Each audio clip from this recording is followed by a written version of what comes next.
Ndagusuhuje wowe wakoze subscribe nawe utarakora subscribe. Iki nicyo gihe ngo amakuru meza kandi yizewe ajya kugeraho ku buryo bworoshye kandi bwiza. Wowe kandi akora akazogera uri kubona munsi, ntiwibagirwe no gukora share niba iyi video ikunyuze, cyangwa se iyi video hari inshuti yawe ireba nawe uyisharinga kugira ngo ijye igendana n'amakuru. Reka iyi nkuru yacu tuyitangirire ku Gihe, aho ikinyamakuru Igihe cyanditse kivuga ko utujagari tukigaragara murimo Kigali, Mojari na Rebero tugiye kuba amateka.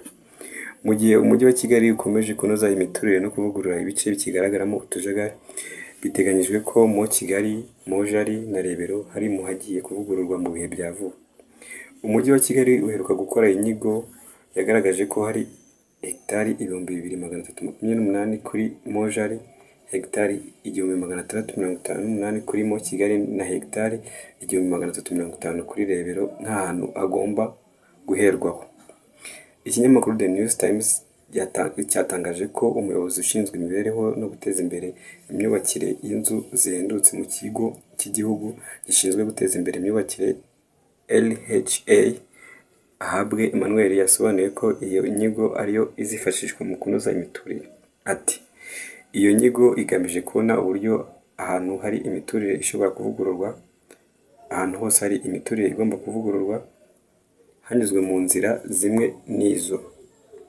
Utwo dusozi dutatu two mu mujyi wa Kigali dutuwemo n'ingo 2434 ziri mu ngo 2849 zo muri Mo Kigali muri Nyarugenge, n'ingo 1044 zo muri Mojari muri Gasabo, n'ingo 501 zo muri Rebero muri Kicukiro.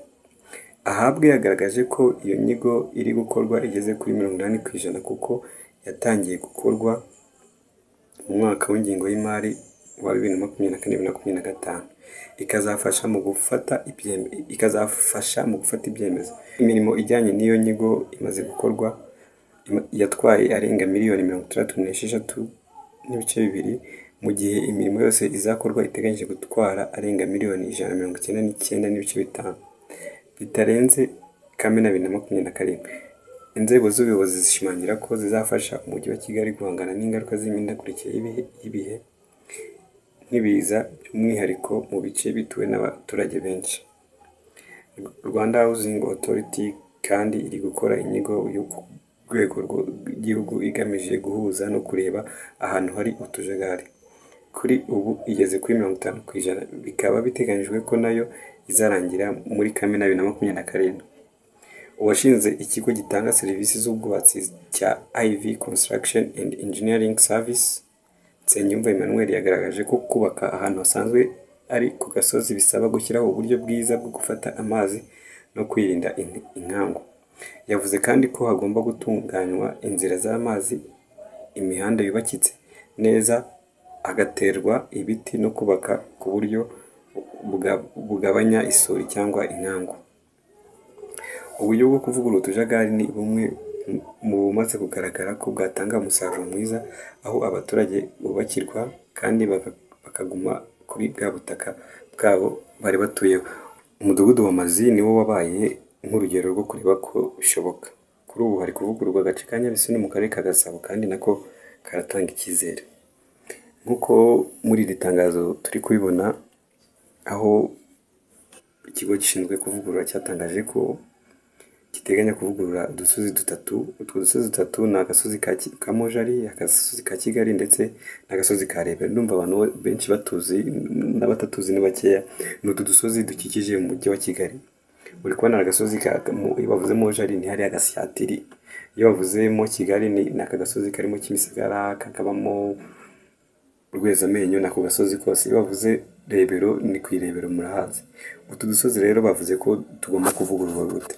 Ntabwo utu dusozi bavuze ko tugomba gusenywa, ahubwo bavuze ko bagomba kuvugurura abantu babaga mu nzu z'utujagari bakajya mu nzu zimeze neza zidashobora kubateza inkangu. Ntabwo bavuze ko inzu bari buzisenye, ahubwo barazivugurura nk'uko babikoze kuri Mazi. Wabonye ko umudugudu wa Mazi ari umudugudu w'icyitegererezo muri Afurika, nta nubwo ari no mu Rwanda gusa, ni umudugudu w'icyitegererezo muri Afurika. Ni nako rero bashaka kubikora muri utwo dusozi dutatu. Harimo agasozi ka Mojari, hakabamo agasozi Kamo, Kigali n'agasozi ka Rebero.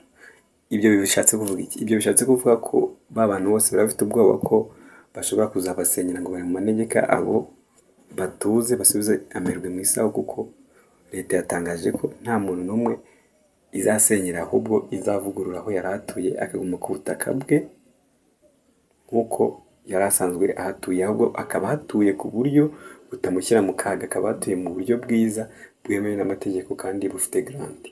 Urumva ko rero ari igikorwa cyiza leta yacu igiye kutugezaho, akaba ari igikorwa cy'intangarugero kizabera ibindi bihugu icyitegererezo. Ndagushimiye wakoze subscribe, nawe utarakora subscribe, iki nicyo gihe.